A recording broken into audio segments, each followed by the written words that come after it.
오늘 이 금요 심야 우리 성령 집회에 나오신 여러분들을 주의 이름으로 축복합니다.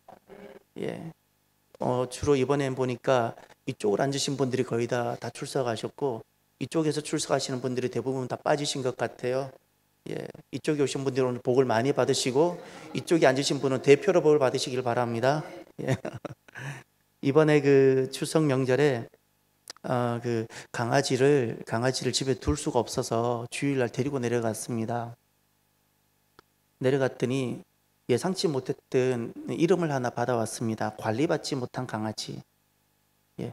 왜냐하면 이 강아지가 작년 12월에 우리 집에 이제 왔는데 단 한 번도 그 애견 미용실 뭐라 부르죠? 애견 미용실을 방문해 본 적이 없습니다.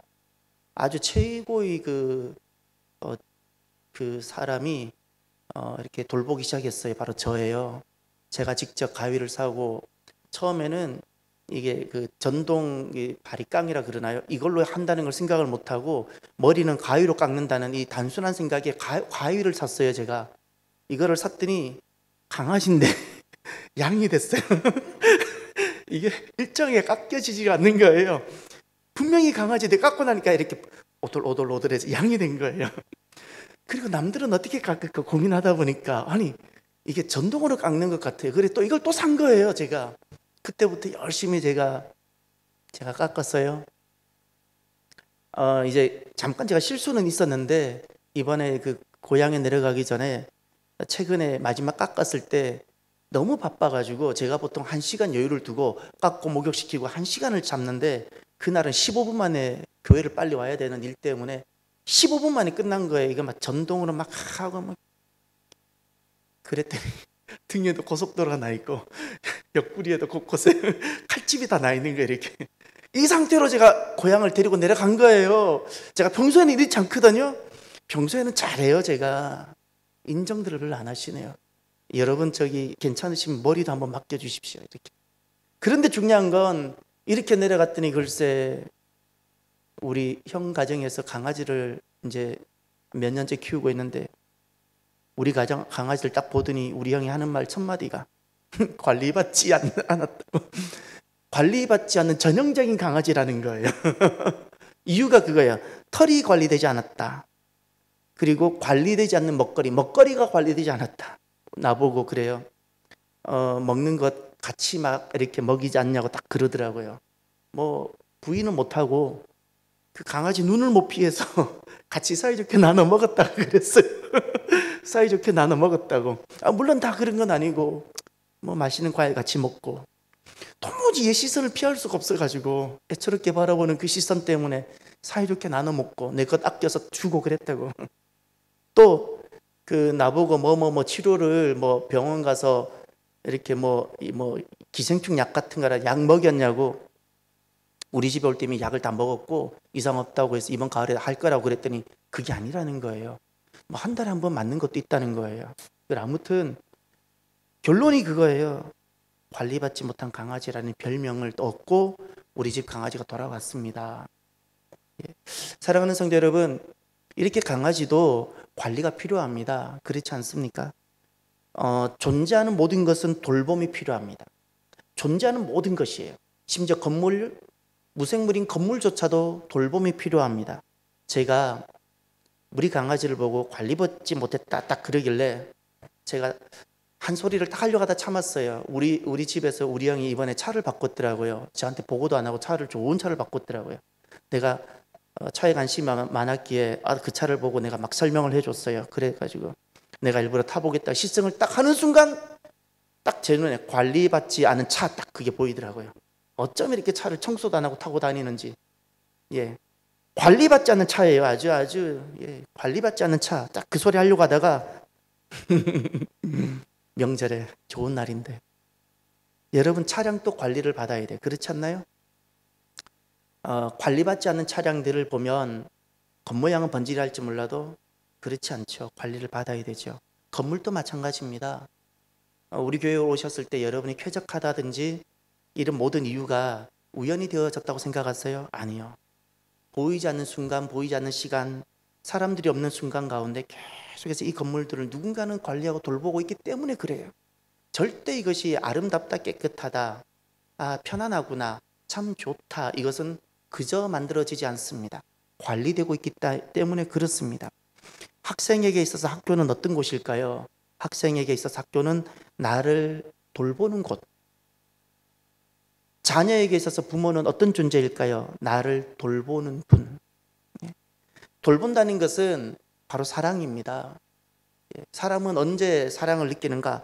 누군가가 나를 돌보아 줄 때입니다. 누군가가 나를 돌보아 줄 때. 그래서 여기 자녀들이, 제 자녀가 있어서 했던 말인데, 제 자녀에게 이렇게 말을 하고 또 해주고 또 해줄 겁니다. 결혼이 가까울수록 더 이야기해 줄 텐데, 남자는 내가 사랑하는 사람을 때가 되면 만나고 내가 결혼하겠다는 마음을 먹게 될지라도 그냥 친구 관계, 내가 너무 좋은 마음으로 그래 우리 친구하자, 이런 마음을 갖는 거는 당연하겠지만, 그러나 내가 아들에겐 꼭 이 말을 또 해주고 또 해줄 겁니다. 아버지가 되라. 아내지만, 내 친구지만, 나의 동반자지만, 내 모든 것을 다 주어도 아깝지 않은 사람이지만, 그럼에도 불구하고 아버지가 되라고 제가 말을 해줄 겁니다. 왜죠? 돌봄의 개념입니다. 나를 희생해서라도 돌보아 주라는 거예요. 아버지는 자녀를, 자기를 다 희생해서라도 돌보아 주는 자이잖아요. 남편은 그와 같은 자여야 되고, 딸에게도 제 이야기 할 겁니다. 계속 이야기하고, 결혼할 때까지도 이야기하고, 결혼해서도 확인하고. 뭐냐면 남편에게 친구 같은 존재 정도 수준으로 만나면 계속 다투고 그렇게 됩니다. 그러니 친구 같은 관계로는 절대 이 건강한 가정과 부부가 이루어지지 못하니까 남편에게 어머니가 되라고요. 어머니가. 분명히 내 남편이고 나와 같은 동반자고, 그렇지만 어머니가 되라고. 어머니는 모든 걸 품어줍니다. 다 이해해주고 기다려주고. 돌봄이라는 것이 바로 사랑입니다. 사랑. 버려진다는 것은 주변에 아무도 없다는 뜻이 아니고, 수많은 사람들이 있지만 나를 돌봐준 사람이 아무도 없다는 뜻입니다. 나를 돌봐준 사람이 아무도 없다는 것이 실은 버려짐입니다. 우리가 하나님 은혜를 많이 사랑하고 하나님 은혜를 많이 원하지요. 우리가 흔히 보편적으로 교회에서 사용하는 은혜라고 말했을 때 그 은혜란 무엇일까요? 그것은 하나님이 나를 돌보신다는 뜻입니다. 하나님께서 나를 돌보신다는 또 다른 표현이, 교회에서 통용되는 표현이 바로 은혜라는 겁니다. 내가 하나님 은혜를 경험했습니다라는 것은 다양한 방편으로 하나님 은혜가 오는데, 결론은 딱 그겁니다.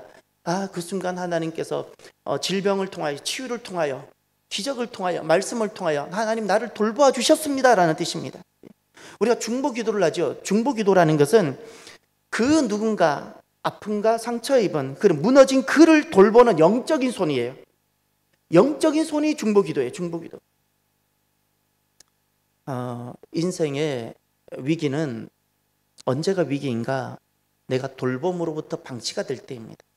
인생은 몸이 아플 때도 위기가 찾아올 수 있습니다. 재정이 어려울 때도 그것도 위기가 될 수 있습니다. 그러나 인생의 결정적인 위기는 돌봄으로부터의 방치입니다. 사람은 누군가 나를 돌볼 때 그 속에서 나의 존재감을 찾고 삶의 자리를, 그리고 삶의 가장 그 뿌리 밑, 그 가장 깊은 곳에서의 그 존재감을 찾게 되는데, 그 돌봄으로부터 방치될 때 인생은 진짜 위기가 찾아옵니다. 그래서 많은 사람들은, 보편적인 사람들은 그 순간 다른 돌봄을 찾기 시작합니다. 왜냐하면 살려고 다른 돌봄을 찾기 시작합니다. 그 대표적인 경우가 수가성 여인입니다. 수가성 여인, 많은 사람들은 그에게 쉽게 손가락질을 할 수 있을지 몰라도 이렇게 곰곰이 생각해 보면 그가 얼마나 살아내려고 했겠어요. 얼마나 살려고 했겠냐고요. 누군가 내 돌봄이, 내가 존재하려면 돌봄이 필요한데, 나를 돌보는 돌봄이 필요한데, 살려고 돌봄을 찾았던 거잖아요. 살려고. 우리가 인생이 다른 돌봄을 찾기 시작하게 되면 그 결과가 무엇인가니 하나님의 돌봄을 상실하게 됩니다. 이것은 아주 중요한 신앙적 명제입니다. 다른 돌봄을 찾기 시작하면 그 결과가 하나님의 돌봄을 잃어버립니다. 여러분, 어떻게 하면 인생의 위기 때 하나님께서 돌보시는 인생이 되게 될까요? 오늘 본문 계속해서 룻기를 우리가 보고 있습니다. 룻이란 여인은 어떤 여인일까요? 루시란 여인은 돌봄으로부터 방치된 사람입니다. 성경에 등장하는 루시란 여인은 돌봄으로부터 방치된 인생 위기를 겪고 있는 사람입니다. 자기를 돌봐줄 단 한 사람이 없는 겁니다. 남편이 없습니다. 아버지, 시아버지조차도 없습니다. 그 누구도 없습니다. 미래가 불확실합니다. 돌봐줄 사람이 아무도 없습니다. 더구나 이 여인은, 루시란 여인은 다른 돌봄을 찾을 수 있는데 그 다른 돌봄이란 자기 본토입니다. 모압이라는 본토, 모압이라는 친척, 모압이라는 종교, 모압이라는 신앙, 지금까지 살아왔던 모압의 뿌리를 둔 그 아버지 집, 그 모든 것을 끊어버린 사람입니다. 자기를 돌봐줄 수 있는 모든 것이 다 소멸된 여인. 지금 시어머니를 따르고 있습니다. 그러나 정확하게 말하면 시어머니는 자기를 돌봐줄 수 없는 존재입니다. 그런데 이 여인을 따릅니다. 지금 베들레헴에 도착해 있습니다. 이 룻기 2장은 베들레헴에 도착해서 이제 이삭을 줍기 시작하면서 벌어지는 장면인데, 이 베들레헴이란 자신을 아는 사람도 없습니다. 그것에 대해 내가 아는 것도 없습니다. 더구나 룻이란 여인이 할 수 있는 것도 아무것도 없는 곳이 베들레헴입니다.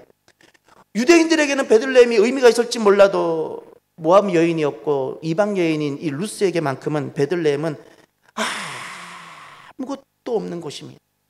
진짜 빈 광야입니다. 사랑하는 성도 여러분, 인생의 위기가 찾아옵니다. 우리도 룻이 겪었던 그런 인생의 위기가 찾아올 수 있습니다. 돌봄으로부터 철저하게 방치되고 있을 때, 그때가 어느 때인가? 하나님의 돌봄이 필요한 때입니다. 내 곁에 나를 돌봐줄 남편이 없다고, 아버지가 없다고 두려워하지 마시고 놀라지 마시고, 바로 이 순간이 하나님의 돌봄이 필요한 때임을 우리가 고백하며 하나님의 돌봄을 찾게 되는 저와 여러분이 되기를 바랍니다. 룻을 통하여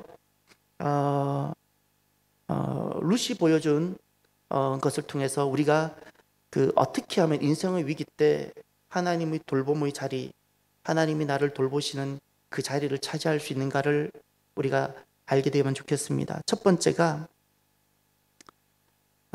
이제까지 알아왔던 모든 것들로부터 다른 돌봄을 찾는 것을 포기하십시오.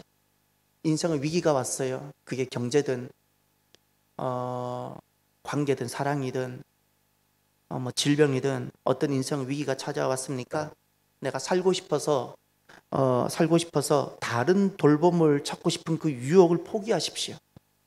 내가 이제까지 알아왔던 모든 것들, 그것은 다 모압으로부터 오는 겁니다. 모압으로부터 오는 종교적 영성, 모압으로부터 내가 가졌던 종교적 신앙, 그리고 모압에 근거하고 있는 내 본토 그 부모의 모든 것들, 그것을 통해서 내가 다른 돌봄을 찾고 싶은 그 쉬운 유혹을 포기하십시오. 룻기 1장 16절을 잠깐 돌아가서 보시길 바랍니다. 룻기 1장 16절. 룻기 1장 16절에 다른 돌봄을 찾는 것을 포기하는 룻의 대선언이 여기 나옵니다. 룻의 대선언, 진짜 인생 위기고 돌봄이 필요한 사람인데 다른 돌봄을 딱 끊어버립니다. 룻이 이르되 내게 어머니를 떠나며 어머니를 따르지 말고 돌아가라, 강건하지 마옵소서. 돌아가라, 이것이 다른 돌봄을 찾으라는 말입니다. 단순히 고향 가라는 뜻이 아닙니다. 너가 돌아가서 너를 돌볼 다른 남자도 만나고 너를 돌볼 수 있는, 너가 살 수 있는 다른 길을 찾으라는 겁니다. 그런데 그 모든 것, 지금 이제 룻이 어떻게 말하나 보십시오. 어머니께서 가시는 곳에 나도 가고 어머니께서 머무시는 곳에서 나도 머물겠나이다. 어머니의 백성이 나의 백성이 되고 어머니의 하나님이 나의 하나님이 되시리니 어머니께서 죽으시는 곳에서 나도 죽어 거기 묻힐 것이라. 죽음까지 이야기합니다. 무슨 말인가요? 내가 돌아가서 내가 다른 돌봄을 찾을 수 있는 모든 가능성을 다 제로로 만들겠다는 뜻입니다. 그리고 어머니를 따르겠다는 것은, 죽기까지 따르겠다는 것은 철저하게 내가 아무리 돌봄으로부터 방치되고 있을지라도 내가 하나님의 돌봄 외에는 다른 돌봄은 내가 끊어버리겠다는 뜻입니다. 이것이 룻이었습니다. 돌봄으로부터 내가 철저하게 방치되고 있을 때, 여러분, 그 순간이 진짜 하나님의 돌봄이 필요한데 그때 믿음은 다른 돌봄 찾는 것을 포기하는 겁니다. 사랑하는 성도 여러분, 아브라함에게 주님께서 첫 번째 말씀하셨던 것이 본토 친척 아비 집을 떠나라 그랬죠. 떠나라, 잊지 마세요. 제발 나 외에 다른 돌봄을 먼저 찾지 말라는 겁니다. 아브라함에게도 요구하셨던 게 그겁니다. 다른 돌봄. 사람들은 쉽게, 너무나도 쉽게 그냥 다른 돌봄을 찾으려고 합니다. 그래서 하나님의 돌봄을 경험하지 못합니다. 두 번째, 어떻게 하면 우리가 하나님의 돌봄을 인생의 위기 때 우리가 누리고 경험할 수 있을까요? 그것은 하나님께 나의 희망과 행복을 요구하지 않고 하나님이 내 삶을 인도하시도록 내어드리십시오. 예. 내 희망이 있고 내 요구가 있을 겁니다. 행복을 위해서. 그것을 하나님께 요구하지 않고 하나님께 내 삶을 인도하시도록 내어드리십시오. 룻이 그렇게 했어요. 룻이. 이제 한번 상황을 생각해 보십시오. 룻이란 사람은 남편을 사별했습니다. 자기 계획이 아니었잖아요. 집안에 있는 모든 남자가 다 이 세상을 떠나게 됩니다. 그리고 베들레헴이라는 곳에 오게 됩니다. 이 상황을 어떻게 설명하겠습니까?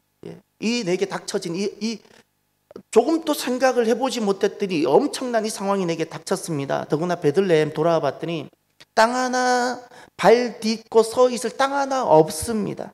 나를 돌볼 사람 아무도 없습니다. 그리고 이 모압이라는 관계와 이 유대라는 관계는 매우 적대적 관계입니다. 이런 상황에 내가 놓여져 있는 겁니다.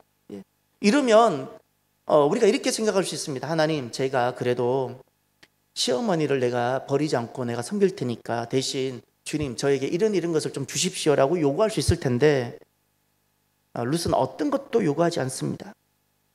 이렇게 됩니다. 첫 번째 꼭 기억하십시오. 하나님이 내 삶을 인도하시도록 내어드린다는 것은 무엇인가? 룻은 첫 번째, 상황을 다 수용을 합니다. 상황을 수용하는 것이 하나님께 내 삶을 인도하시도록 내어드리는 겁니다. 상황을 수용합니다. 지금 룻에게 펼쳐지고 있는 상황은 단 한 가지도 자기가 선택하거나 자기가 원하거나 자기로 인해서 만들어진 것이 아무것도 없습니다. 남편이 죽었습니다. 시아버지도 죽었습니다. 베들레헴에 오게 되었습니다. 딛고 설 땅 하나 없습니다. 나를 돌봐줄 사람 단 한 사람도 없습니다. 이런 모든 상황이, 이 불편한 상황이 너무나도 힘들지만 룻은 이 상황 수용을 합니다.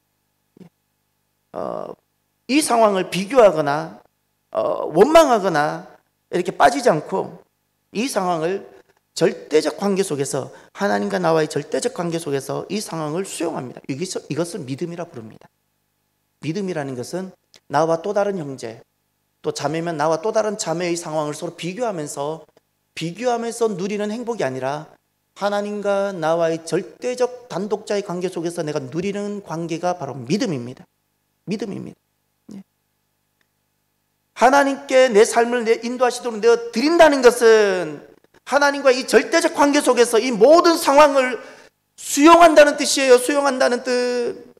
거부하지 아니하고 충돌하지 않고 마치 내가 원했던 것처럼, 내가 바랬던 것처럼, 내가 계획했던 것처럼 베들레헴으로 오고 내가 시어머니를 모시고 아무런 희망이 안 보이는데 개척 정신을 가지고 내가 도전해보리라, 한번 해보리라, 이렇게 하는 것이 하나님께서 내 삶을 인도하시도록 내어드린다는 겁니다.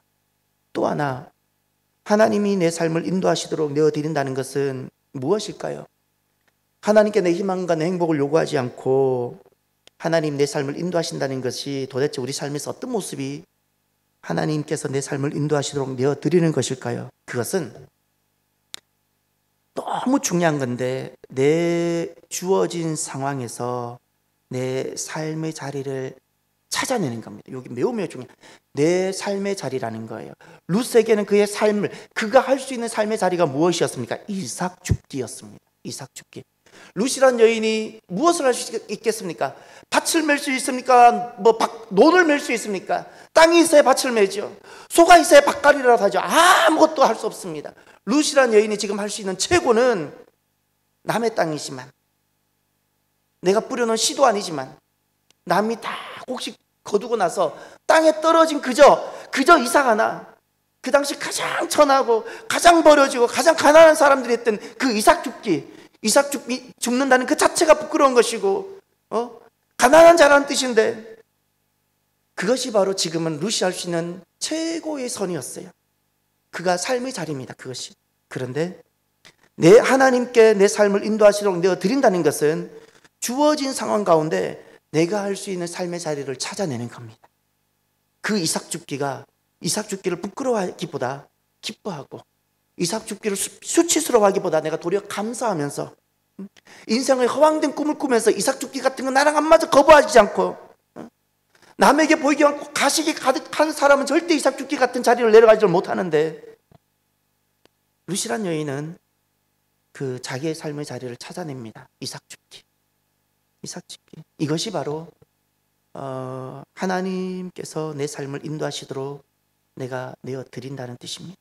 상황을 수용하고, 그리고 내가 할 수 있는 상황에서 내가 할 수 있는 바로 그것, 그 이삭 죽기, 그것이 바로 하나님께 나를 내어 드린 것입니다. 사랑하는 성도 여러분, 우리가 살아가다가 보면 인생 위기가 올 텐데, 또 그런 것을 경험할 수 있게 될 텐데, 그때 다른 돌봄을 찾는 것을 포기하시길 바랍니다. 우리는 다른 돌봄으로 인해서 살아낼 수 있는 사람이 아닙니다. 다 지푸라기일 뿐입니다. 진짜 우리 인생이 무엇이 필요한 거 아니? 하나님의 돌보심입니다. 하나님의 돌보심을 꼭 누리게 되시길 바랍니다. 다른 돌봄을 끊으십시오. 두려워하지 말고 끊으십시오. 하나님이 계시지 않습니까? 살아가면서 그 하나님의 돌봄을 누려봐야 되지 않습니까? 내 아버지지 않습니까? 내 아버지 계시지 않습니까? 주님 돌보십니다. 다른 돌봄을 찾으면 우리가 하나님이 돌보아 주시는 것을 내가 누리지 못하게 되는 겁니다. 다른 돌봄을 먼저 찾고 싶은 그 모든 유혹을 끊고 기다리십시오. 그리고 하나님 내 아버지신데 내 아버지가 내 삶을 인도하시도록 내어 드리십시오. 아버지께서 내게 펼쳐놓으신 이 상황이 내가 너무 당혹스럽고 힘들지라도 상황을 수용하십시오. 하나님을, 내가 아버지를 신뢰하기에 상황을 수용하십시오. 그리고 그 속에서 아버지께서 내게 펼쳐놓으신 내가 해야 될 믿음의 자리가 무엇인가를 발견하십시오. 룻에게는 그것이 이삭 죽기였어요. 나에게 그 이삭 죽기는 어떤 것입니까? 그 이삭 죽기, 그것을 통해서 우리는 내 아버지께 내 삶을 내어드릴 수 있는 겁니다. 그러면 오늘 본문은 이렇게 다른 돌봄 찾는 것을 포기하고 하나님이 내 삶을 인도하시도록 내어드리고 나면 하나님께서 어떻게 돌보시는가를 보여주는 말씀입니다. 너무너무 복되고 은혜로운 말씀입니다.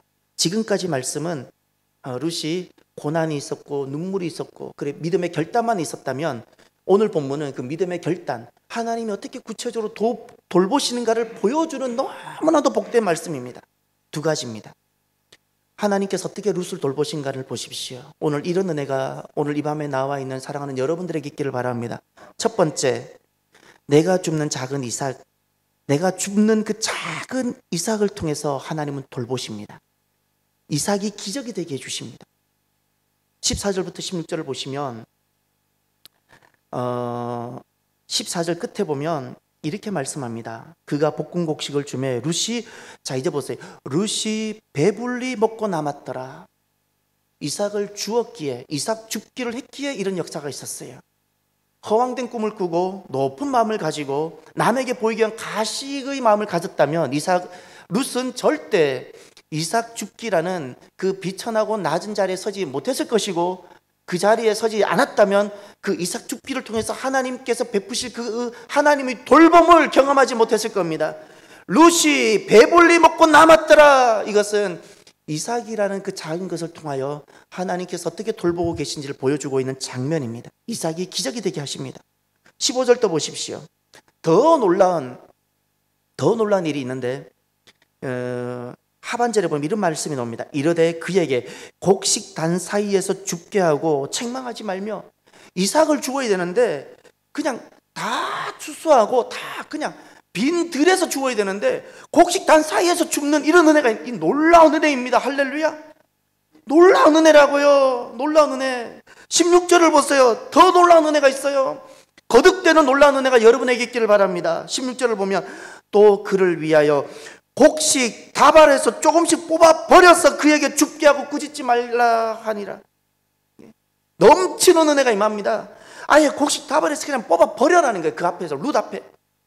내가 믿음으로 이삭 죽기를 하면 하나님께서 내 발걸음 앞에 이런 곡식 다발이 계속해서 쏟아지는 이런 은혜를 베풀어 주시는 겁니다.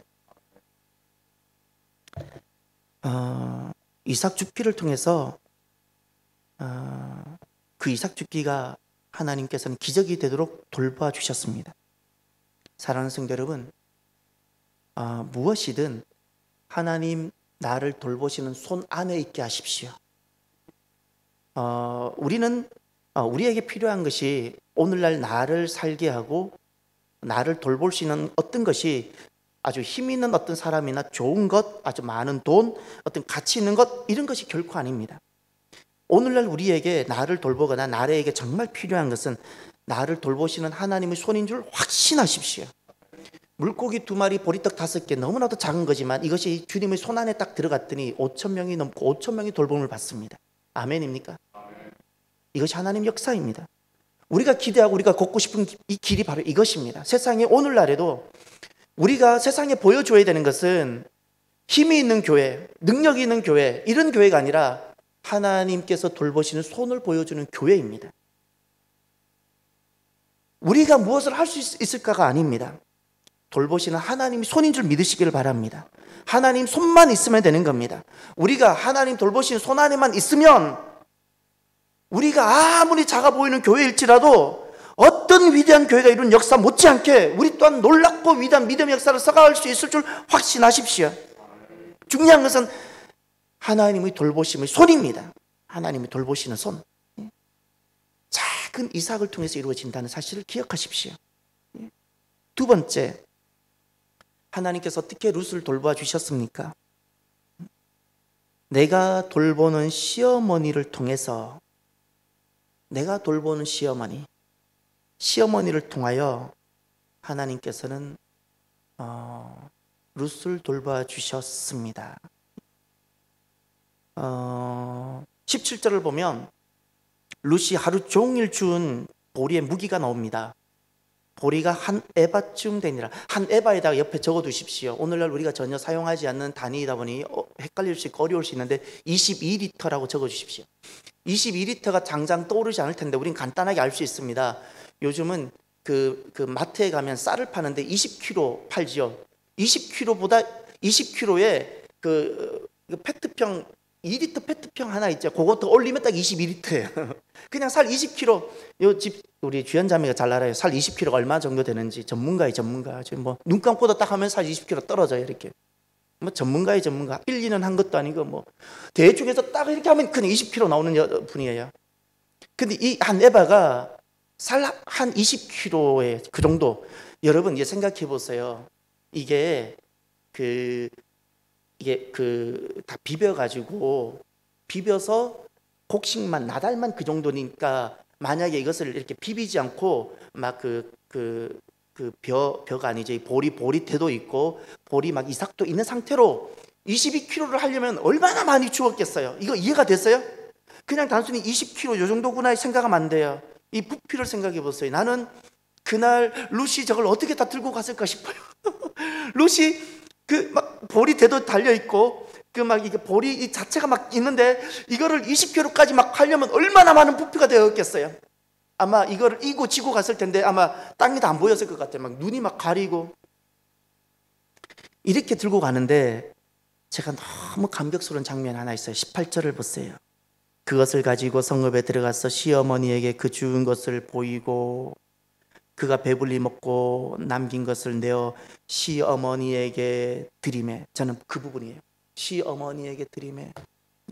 지금 룻은 시어머니와 아무리 좋은 승부를 걸어도 희망이 보이지 않습니다. 세상의 관점, 세상의 지혜로 보면 이건 가장 어리석은 수입니다.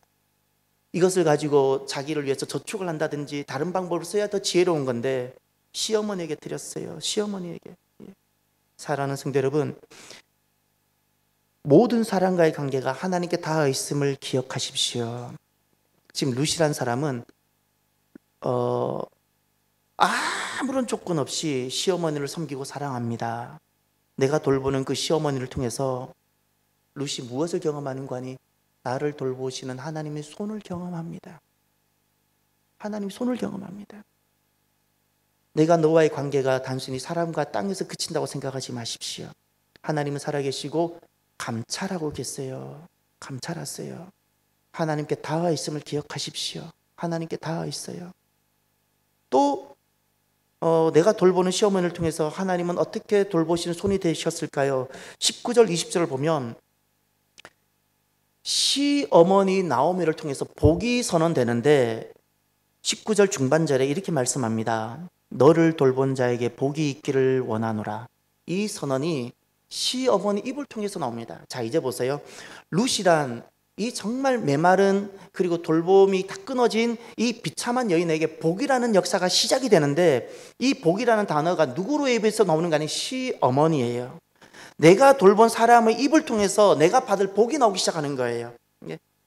너를 돌본 자에게 복이 있기를 원하노라. 그리고 20절을 보세요. 또 말합니다. 그가 여호와께로부터 복 받기를 원하노라. 그가 살아있는 자와 죽은 자에게 은혜 베풀기를 그치지 아니하는도다. 이 모든 것이 나오미 입에서 나옵니다. 시어머니 입에서. 시어머니가 너무나도 기뻤어. 여호와로부터 복 받기를 원하노라. 살아있는 자와 죽은 자에게 은혜 베풀기를 그치지 않는다. 은혜가 그치지 않는 은혜가 내가 돌본 사람을 통해서 나오기 시작했어요. 여호와로부터의 복이 내가 돌본 사람을 통해서 선포가 되었어요. 더 중요한 것은 내가 돌본 시어머니를 통해서 어떤 하나님 돌봄이 있었는가? 20절 하반절을 보세요. 이 20절 하반절이 룻기 전체 흐르는 너무나도 중요한 주제와 관련된 말씀입니다. 하반절 나오미가 또 그에게 이르되 그 사람은 우리와 가까우니 우리 기업을 물을 자 중에 하나이니라 하니라. 아멘. 기업을 물을 자라는 이 표현, 이것이 룻기에 흐르는 너무나도 중요한 신앙 고백입니다. 이 기업을 물을다라는 이 말은 하나님의 구원 성취를 말합니다. 룻이라는 사람은 돌봄이 다 끊어진 사람, 자기 스스로는 도무지 살 가망이 없는 사람, 누군가의 돌봄이 필요한, 바로 하나님께서 어떻게 그를 구원해 가실지 기업 물을 사람을 통해서 하나님께서 이루어 가실 텐데, 이 기업 물은다라는 것이 하나님 구원 계획을 말하는 겁니다.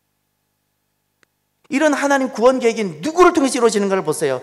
그 사람은 우리와 가깝다 그랬죠. 친척이라고 꼭 적어주시고 가족이라 적어두세요. 명절에 여러분은 어떤 마음으로 가족을 만나셨어요? 여러분은 친척을 왜 만났어요? 그저 혈연적 관계이니까? 아니요, 아직도 아버지 마음을 모르는 거예요. 우리는 그저 1년간 흩어져 있다가 만났으니까 밥 한번 같이 먹으라고 하나님 우리를 가족이나 친척으로 맺어준 것이 아닙니다. 기업 물을 자가 되라고.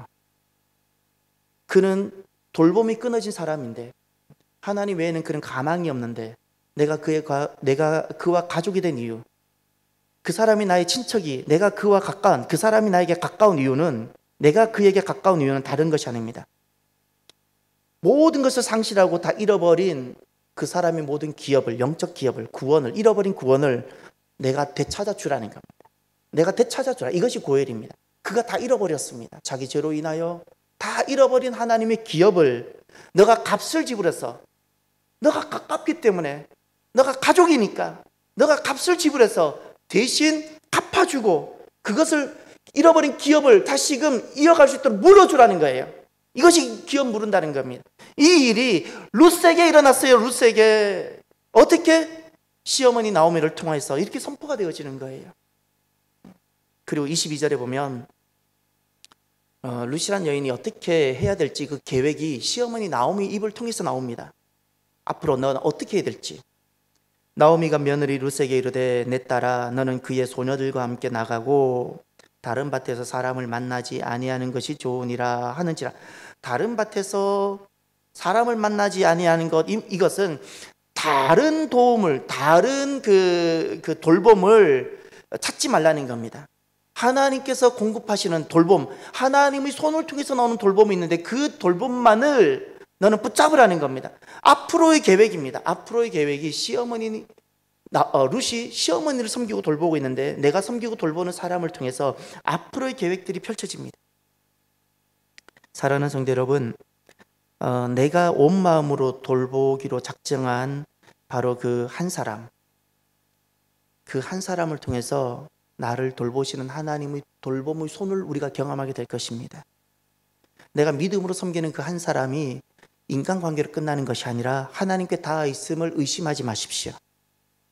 내가 믿음으로 기쁨으로 섬기는 그 한 사람, 그 사람을 통해서 하나님께서 예배해 두신 복이 나에게 흘러오기 시작할 것입니다. 그리고 그를 통하여 이런 섬김을 통해서 하나님의 구원 계획이 있어요. 하나님의 구원 계획이 진행이 될 것이고 우리가 하나님의 인도하심을, 내가 앞으로 어떻게 해야 될지 하나님의 인도하심을 누리게 될 것입니다. 이것이 하나님의 돌봄의 손길들입니다. 사랑하는 성도 여러분, 오늘 저와 여러분들에게 필요한 것은 하나님의 돌봄입니다. 하나님의 돌봄, 다른 돌봄 찾기를 오늘 이 저녁에 포기하고 하나님의 돌봄을 누리는 사람,